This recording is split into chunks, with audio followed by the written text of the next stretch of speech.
Back again with another episode of Shine on Oklahoma Music with the host and the music historian Brian Maughan. Good to see you, Brian. Hey, it's awesome to be here with you as always. So as we record this, this is July. It's 100-degree sort of days, and it makes. But I would also say that there's a lot of Christmas stuff happening on television, like Christmas in July. And when you think of Christmas, every year people are going to hear the song "I Want a Hippopotamus for Christmas," but very few people, in my estimation, that are Oklahomans have any idea of the angle of this. It was done a long time ago, but by an Oklahoman, and you interviewed her. Tell us about how this interview came to be, Brian. Gayla Peevey, who lived in South Oklahoma City and who was discovered at a little bitty radio station, KLPR, which used to be on Southwest 25th and Robinson in South Oklahoma City. And she was nationally discovered from that program. She recorded I Want a Hippopotamus for Christmas 70 years ago this year. And it remains in the holiday charts every single year. And it's one of the most played Spotify songs. And I just incidentally checked the other day, and it has over 100 views, 100 million views rather, on YouTube. It's an incredible number, and sometimes, what was it, Truman, who said the only things we don't know are the history we haven't read yet. And that's what I appreciate what you've been doing with this series about all of the historical Oklahomans in the music business. Also, there's an event upcoming very soon, which some of Oklahoma's most famous people, folks that you've known very well over your career and interviewed, are going to be talking about. It's an event, a live event, and this has everything to do with some superstars and also Gayla Peevey as well, right? Exactly right. And the late Tommy Collins, who's in the Songwriters Hall of Fame, Pretty Miss Norma Jean, one of the first female Grand Ole Opry members, and of course, Rock and Roll Hall of Famer Wanda Jackson. All four of them were internationally discovered from that little bitty radio station, KLPR, in South Oklahoma City. We're going to bring the three ladies back on August 15th at a theater just across the street from where the radio station used to be, called the Yale Theater, at 8 o'clock on Tuesday, August 15th. And then headlining it will be Opry star Jeannie Seeley, Pam Tillis, Leona Williams, who was the ex wife of Merle Haggard and a songwriter in her own right, writing with the late Tommy Collins. And then our own, again, Oklahoma star Darcy Lynn, who will be part of our upcoming series down the road. And she is going to pay tribute to Gayla Peevey as another fellow female child star from Oklahoma. And I think a lot of people in just this last week saw the story where Darcy Lynn headlined at Heard on Heard up in Edmond the other day. That's right. She's breaking out with her own musical career, but she certainly has admired Gayla Peevey. And really, behind Shirley Temple, Gayla Peevey is the second female child star in America. Okay, it's an exciting time for people just discovering this. This is a great interview. Brian Maughan talking to Gayla Peevey. And with no further ado, here it is. So glad to have you again. And we should point out that you are, of course, an Oklahoma Music Hall of Famer and a child star who continued to give and love back your home state so many years. You've done so much, and we're so proud that you're from Oklahoma. Well, I'm proud to be from Oklahoma. No matter where I live, I'm still an Oklahoman. There you go. Well, let's talk about it. So you grew up in South Oklahoma City. You went to, I believe, Columbus Elementary School. I did. 1 year I went there. Yeah. And then you went over and got discovered working on a radio show, and you were telling me a little bit about that. Let's get into that with Gene and Wiley. Oh, yes. Well, I still lived in Ponca City at the time, and I was 8 years old, I believe. And my uncle, Jim, once in a while, he played the fiddle on the Wiley and Gene radio show. And so he knew that I was already singing all over Ponca City and watermelon feasts and all kinds of events, church. And so he said, why don't you come up? He said to my parents, bring Gayla up and sing on the Wiley and Gene radio show. So they brought me up there and I sang one morning. And Jack Beasley, who is a local performer and artist and musician and entrepreneur, to say the least, happened to be listening to the radio that morning. And from what I'm told, he he jumped up off the out of his bed, all excited, and he called the radio station and said, "How can I get in touch with that little girl and her parents?" And he was really excited. And so he did get in touch with my parents, and it just happened that at that time there was a telethon going on WKY TV. So he brought me into the TV station and put me on the telethon. And I sang "Walking My Baby Back Home" and belted it out. Never had been on TV before. They just said, "Look at the little red lights and start singing," and I did. And from what I was told, the switchboard just lit up, and they couldn't even handle all the calls that came in. It just like flooded the station, and people were calling in and donating money. And so after that, the TV station wanted me to be a regular on Sooner Shindig. That goes way back, but it was a weekly show, and I know Wanda Jackson was on that every once in a while too, and Hank Thompson, and quite a few other artists. And then I also started singing regularly on Jack Beasley's TV show. He had one called Chuckwagon Gang. And so I started singing on 2 different shows regularly. And then from there, I started being asked to tour and sing all over Oklahoma for horse shows and political rallies and school events and you name it. I was just constantly singing and going. And usually Jack Beasley and his trio, his band, usually traveled with me and played. And so I got to know him really well. So tell us how old you would have been when you went on TV for the first time. 8. Wow. Well, and of course, he famously owned the KLPR radio station located in Capitol Hill. And it was famous ultimately for launching not only your career, but Pretty Miss Norma Jean and Wanda Jackson, and then the Tommy Collins, who had some hits, but also became later known as his songwriting influenced the Bakersfield sound, and he's in the Songwriters Hall of Fame. So all 4 of you were just kind of kicking around in Capitol Hill area around the same period of time, right? Yeah, absolutely. Do you have any memories of interacting with them as a 8, 9-year-old?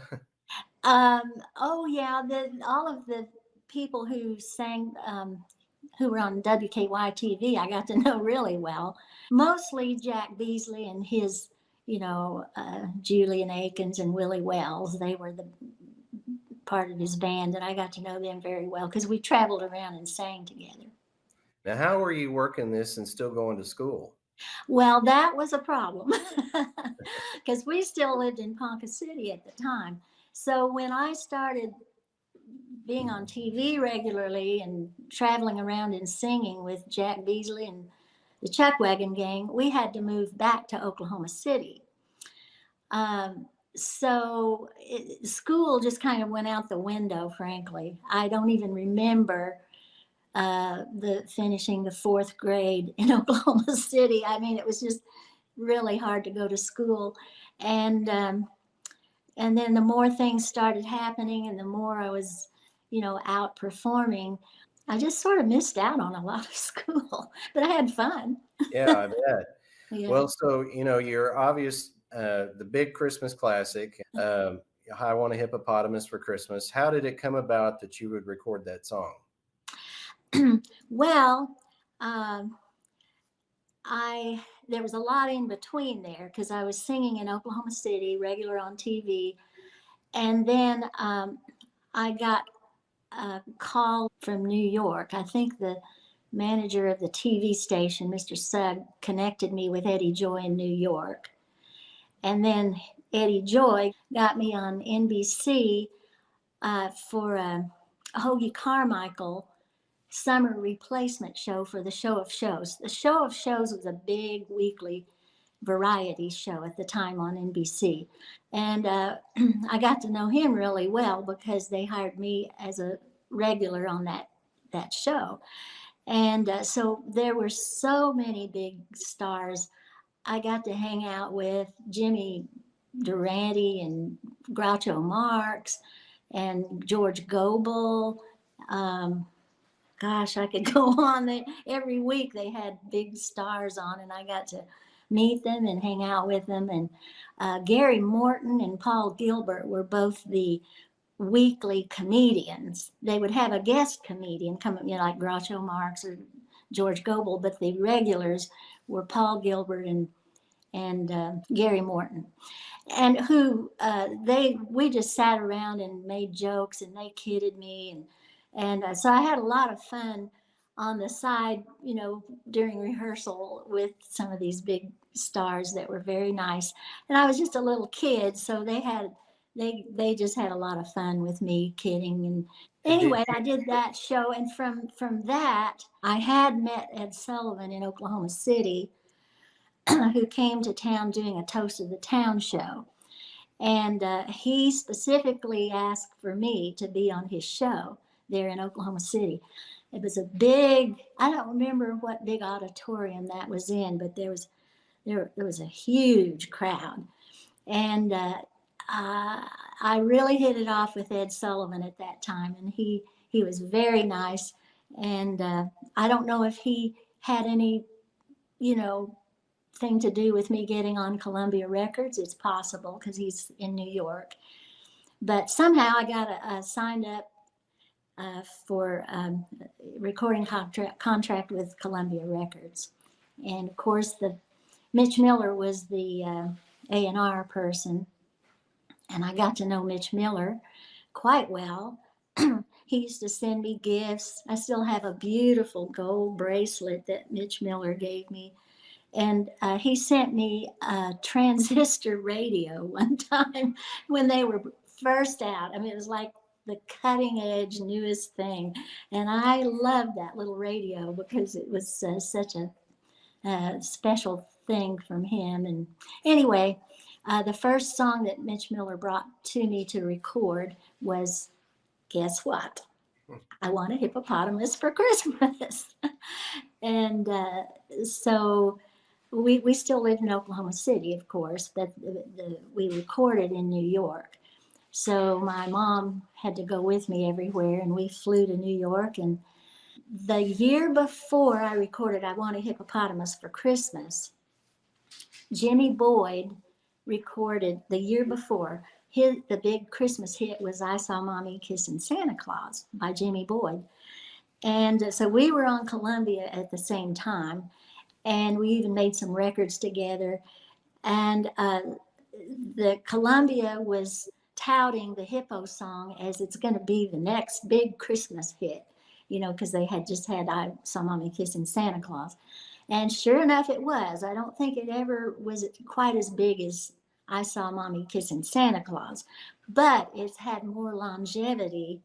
So it's been a long time, and they still play my original version. And that's kind of really unusual. It's been covered by a lot of different artists, but the one you keep hearing is the original recording that I made in 1953. Well, we're sure hoping you get the royalty checks for those. I didn't know that I had an account with Sony. I didn't look into it. I had no idea. I wasn't getting any royalties or anything, but my daughter, she said, this doesn't seem right. And she called them and just asked. And they said, well, I'll look into it. Well, they looked into it. And sure enough, I had an account at Sony. And I contacted them. And they said they'd been holding a lot of royalties there. But anyway, once I contacted them, then, I got a huge check. And then after that, I've been getting royalties ever since. Well, good for you. Well, when Yeah. you were doing those shows, like when Ed Sullivan brought you out for his show in Oklahoma City, before you did the recording with Columbia, how old would you have been then? Probably nine. Wow. It was to be 9, but I was 10 when I signed the contract. And that's a real compliment to you because, it was obviously a male dominated world back then, but he's famously had very few female stars on his show for the whole long period of time that he just colossally commanded television variety shows there for forever. He was the gold standard, of course, to get on, but it's ironic that it would be you and Patty Page and Kay Starr. It would be among the few females, and you all, of course, are from Oklahoma. Yeah, yeah. It Did is you ever interesting. to work or meet Patty or Kay? No, but I was really a huge fan of both. I used to love Kay Starr songs, and I sang a lot of her songs, but I never actually met them. I did meet Joe Stafford. I don't think she's from Oklahoma, but Right. she was on Columbia the same time I was, and we actually made a record together. They thought, oh, we'll have you do a duet. Let me just say that it was a big honor to be on Columbia Records, but Jimmy Boyd and I had the same problem. Because we were little kids, they only gave us little kiddie songs to sing. And in Oklahoma, I was singing, you know, Your Cheating Heart and Walking My Baby Back Home and Poor Little Robin and, adult songs. I didn't sing children's songs. And I think that was part of the novelty of it, was I was this little kid with this big belting voice that sang, You're Cheating Heart, that kind of songs with. And so they were bringing me these little kiddie songs. Well, luckily, the first one, the Hippo song, just happened to be a really good song. And the arrangement was amazing with this big band and everything. But all the subsequent songs were just really weak songs. They were just little kiddie songs that you couldn't sink your teeth into. Well, the same thing happened with Joe Stafford. They brought us together and we recorded this ridiculous song. It was so ridiculous that they never even released it. But it was Doohickey Thingamajiggy Whatchamacallit Bird. Oh my God. It was terrible. But I got to meet Joe Stafford, and we kind of, we didn't see each other a lot after that, but we laughed about it. Now, Like, do you have what is this song? This is ridiculous. It was, just kind of a crazy, crazy thing. But it was fun recording with her. She was one of my idols. I loved Joe Stafford. sure Yeah. terrific vocalist? Well, I mean, you're a part of history in that those TV shows, are enshrined in the National Library of Congress that you did, I guess, when you were around 9 years old. Yeah. How does it feel to be in the Library of Congress? There's very few have achieved that. I didn't even know that until a couple of years ago. I was thinking, boy, would I love to just see if there's some footage of that Saturday Night Review with Hoagie Carmichael, because I sang and danced with him and Dean Martin. I did a whole scene with Dean Martin, and I would love to have some footage of that, but that was before video, and they didn't film every show because it was very expensive. They did some kinescope of some shows, and that's what they had in the Library of Congress from that Hoagie Carmichael show, was just a little bit of kinescope footage. And I would like to go there or explore that to see if I could find some that with me and Hoagie Carmichael. That would be so fun. Yeah, that would be. Well, and really, besides Shirley Temple, you were really one of the first female child stars, I mean, to have made national prominence. You're right up there. Well, I don't think of me being anywhere even near that category, but I guess it was, there weren't that many kids that were nationally known and performed. Yeah, that's probably true, but nothing as big as Shirley Temple. Well, but I mean, you had Little Rascals and stuff like that, but they were all boys. And so the That's fact true. that you were a girl, and I mean, you're just right behind Shirley Temple and just being on that national stage, it was really an extraordinary thing, and right out of Oklahoma, that you went and did that. And that Ed Sullivan, I believe you were saying, had actually had probably a hand in really elevating you up, because he was so impressed with you. And I mean, to think that he was seeing every major star pretty much on the scene at that time, and he's really thinking about this girl from Oklahoma that's literally a girl. You're just a young child at that time, and that he's maybe been a bigger part of than even you realized, with helping you get a recording contract and other things. Very likely, yeah. Yeah. Well, you went on to record. It wasn't just child stuff. You came back, but they changed your name, right? You went into Jamie Horton. Yeah, that was not something that I was in favor of. And looking back on it, it wasn't really a good move, but it was my manager, Eddie Joy, that made that decision. And the reasoning was that it's kind of hard to transition from a child to adult performer. And a lot of people have tried that and it just didn't work out. It's difficult. So they just thought, well, let's just bring you out as a whole new artist, and not, you know, spring off of your recognition as a child. I'm not sure from a marketing standpoint that was wise, because usually if you already have name recognition, that's hard to rekindle or create. And but that was his decision, and we were, I was a kid, so I didn't really have that much say. I was 16, and so they just thought, well, let's just create a new name and just bring you out as a new artist. And so that's pretty hard to do, but they changed my name to Jamie Horton, and that's because my mother's maiden name was Horton, and my grandfather was James Edgar Horton. So they got the Jamie from that and the Horton.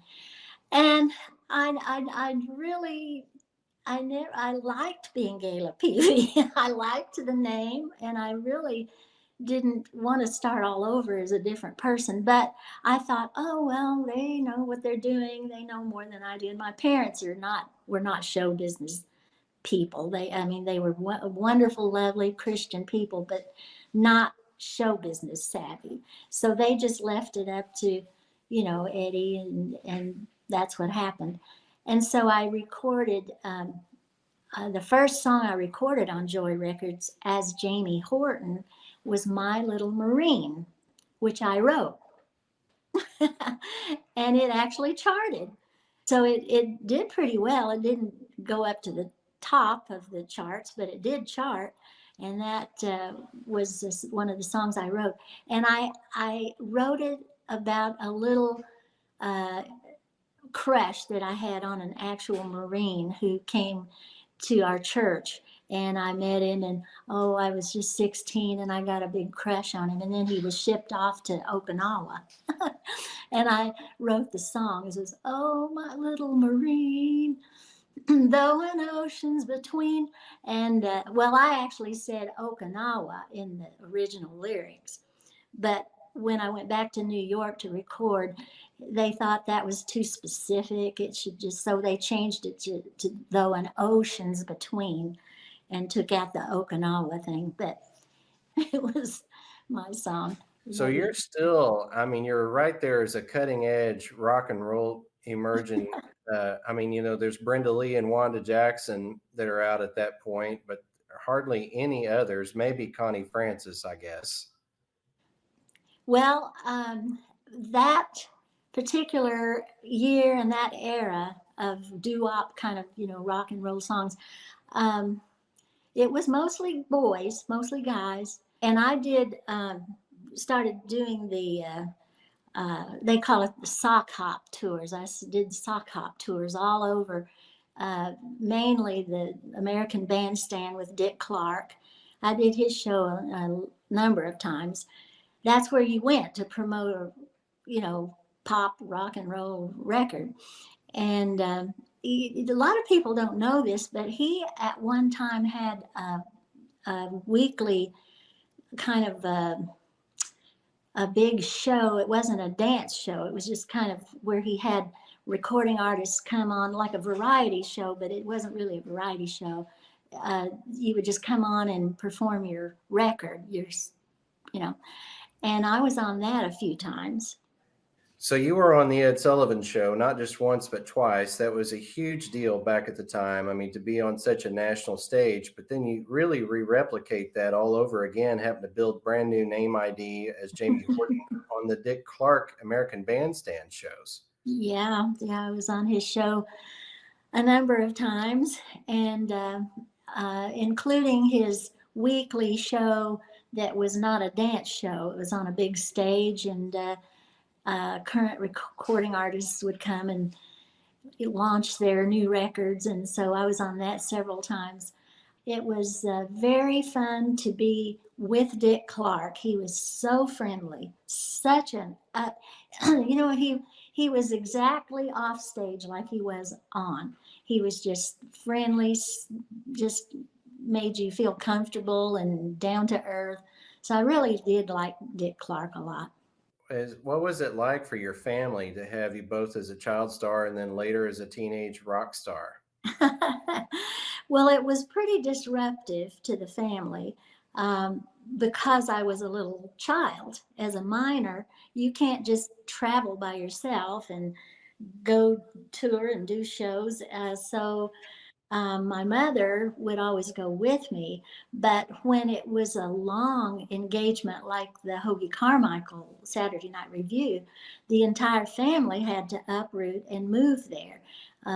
They would, you know, supply us with a house and car and all of that, but it was very disruptive. My poor dad, he had to take off work, or just I was not that aware as a kid of how disruptive it really was, because they, you know, kind of shielded me from all of that. But my older sister said, "Oh my goodness, you have no idea." And thank goodness I didn't, because it would have really been hard to be performing and singing if I had actually realized how disruptive it was for my parents and sister. Well, in pioneering, both just being a young female child star and then also a later teenage female rock and roll star, you really did another thing that was practically unheard of at the time, especially for lady singers. You wrote your own songs. I did write some of them, not all of them, but yeah, I recorded several songs, the original songs, and that really got me interested in songwriting. So I've been writing songs ever since. Haven't had a big hit, but I have some in the can that I'm still gonna take these and do something with them. I have a tendency to write and then put them on a shelf and, you know, not do anything with them. But I have some country songs right now that I can't wait. And I might contact Blake Sheldon, because I know he knows me, because he tells everybody that his favorite Christmas song is "I Want a Hippopotamus for Christmas." And Leanne Rimes has said the same thing. I read an article that about her in some magazine not too long ago, and they asked her, "What's your favorite Christmas song?" And Leanne Rimes says, "Oh, by far, I Want a Hippopotamus for Christmas." So I just might contact probably Blake and you know, just kind of share these songs that I've had on a shelf and see what happens. Well, you had a way of giving back. You have never forgotten that you've come from Oklahoma, and as a child, you were a part of a really neat story about actually helping get a hippopotamus for our Oklahoma City Zoo. Tell us how that came about. Well, the "I Want a Hippopotamus for Christmas" had been released, and it was kicked off on the Ed Sullivan Show, and so it started, you know, becoming a big hit.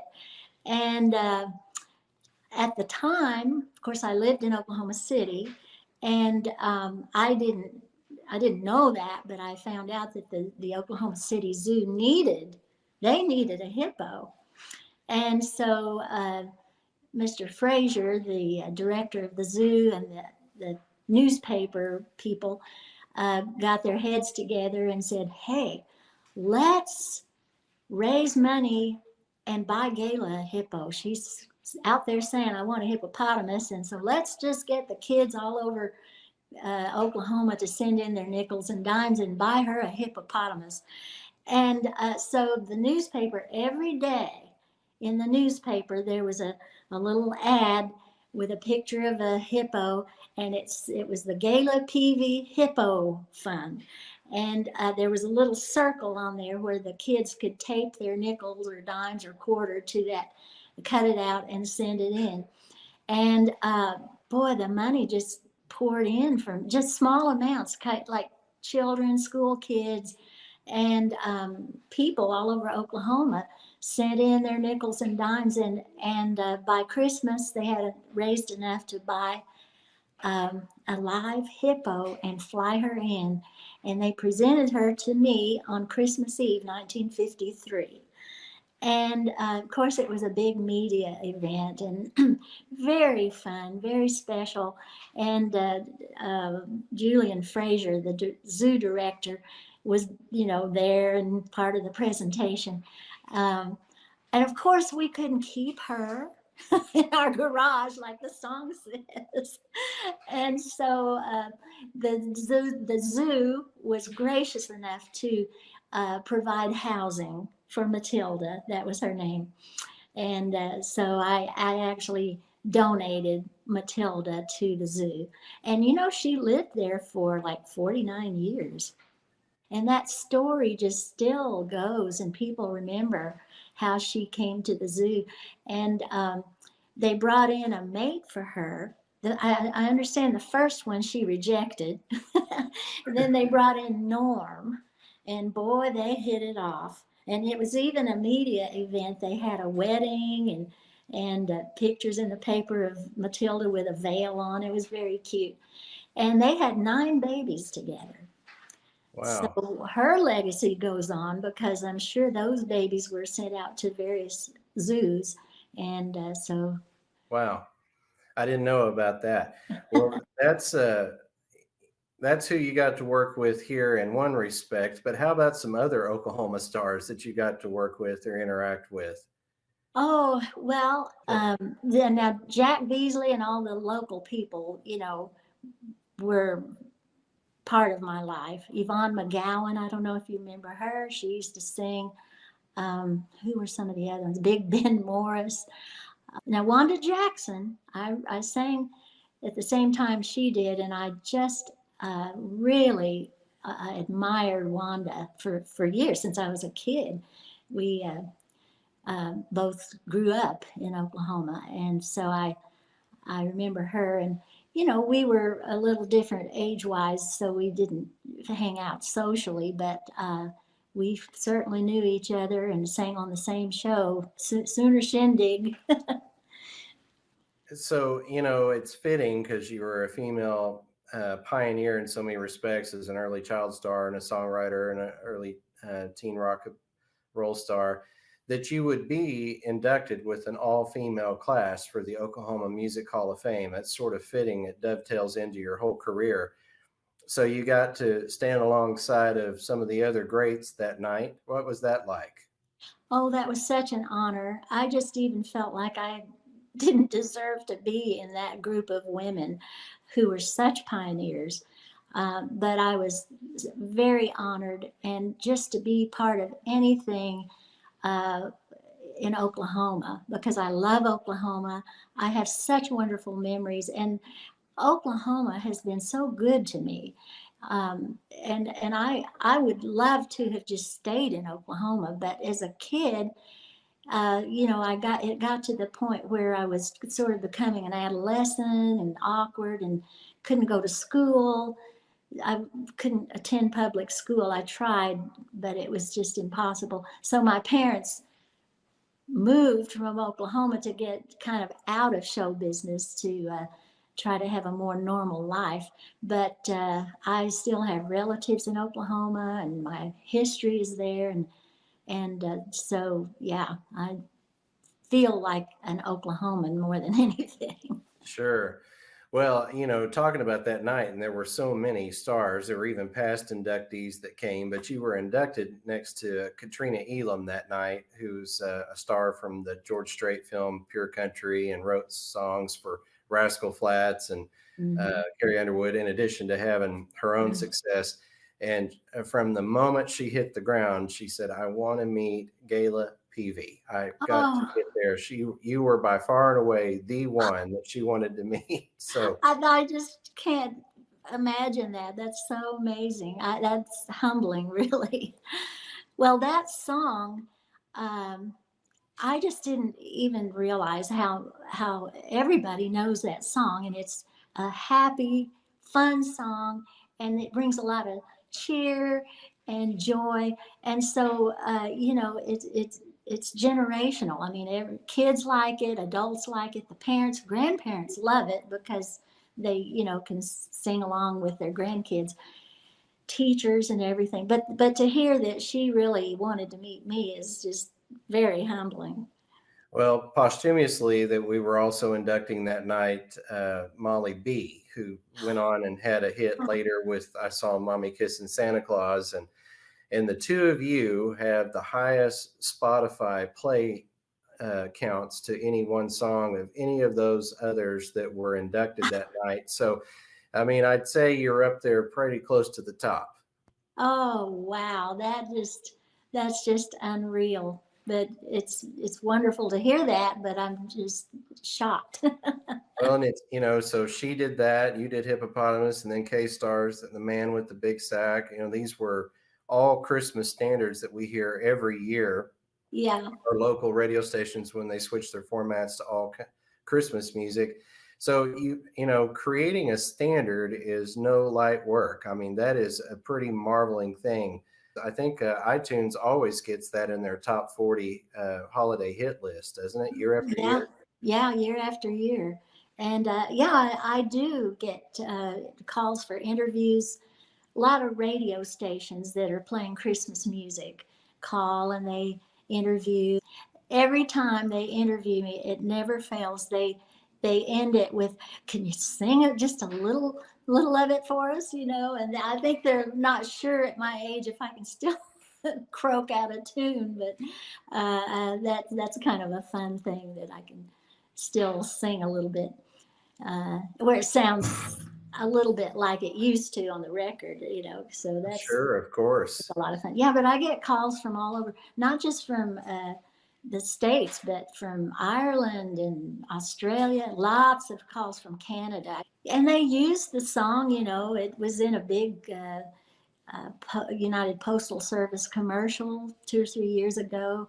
Um, and you go to Disneyland, you hear it all over, it's everywhere you go. So Yeah, it's, it is. It's massive.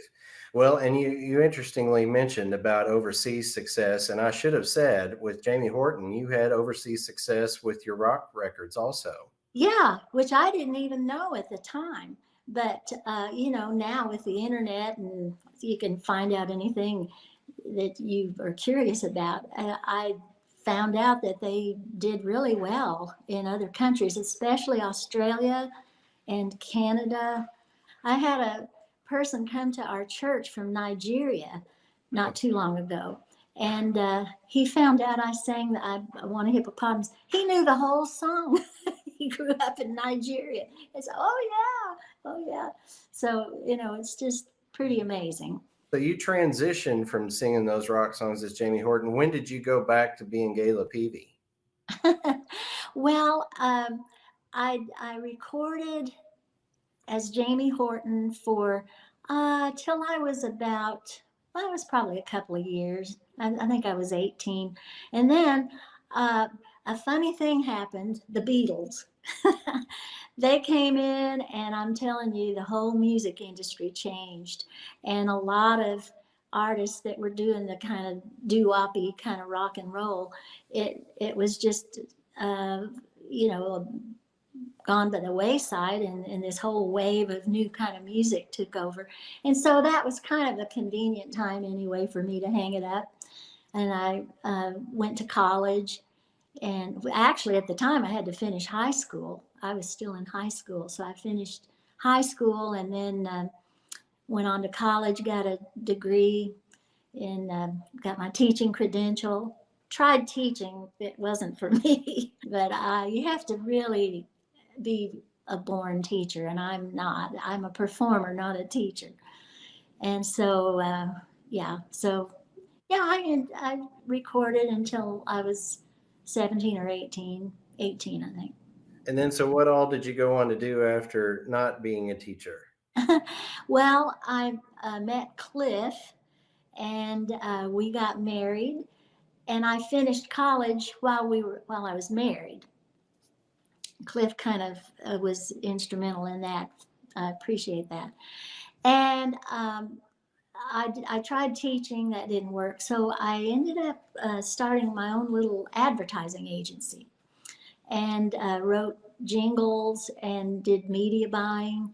And that was kind of a way for me to use some of my music skills and my experience in media and so forth. So it was kind of fun. And I did that for about, 15 years, I think, just here locally. It was fun. Got to know all the musicians and, could record jingles and stuff. And then I kind of left that, and I have grandkids, and, I still am very involved in church. I'm a church person and a person of faith. And so I spend a lot of time volunteering and helping out with the music program at church and playing with my grandkids. There you go. Well, you can't beat that. In terms of legacy, since this is done in conjunction with the Oklahoma History Center, how would you like to be remembered? Oh boy.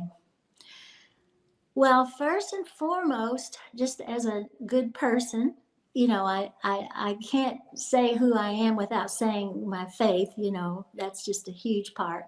If I didn't do anything else, if I never sang, if I didn't perform or accomplish anything else, I would like people to know that I love the Lord Jesus Christ, and that's the first and foremost important thing in my life and my family's life. Outside of that, I just hope that the music that I performed, wrote, sang, especially the little hippo song, I just like to be remembered for doing something that brought joy and a smile to people's face. Well, you definitely have done that. And we're so proud that you're from Oklahoma and you're rightfully in the Oklahoma Music Hall of Fame. And I'm proud that you're enshrined in the Library of Congress so that for generations to come, you definitely won't be forgotten. But we don't want to end it any different than all the rest of them. Can you sing us a little bar? I want a hippopotamus for Christmas. Only a hippopotamus will do. Don't want a doll, no dinky tinker toy. I want a hippopotamus to play with and enjoy. That's usually where I stop right there. Well, that's perfect.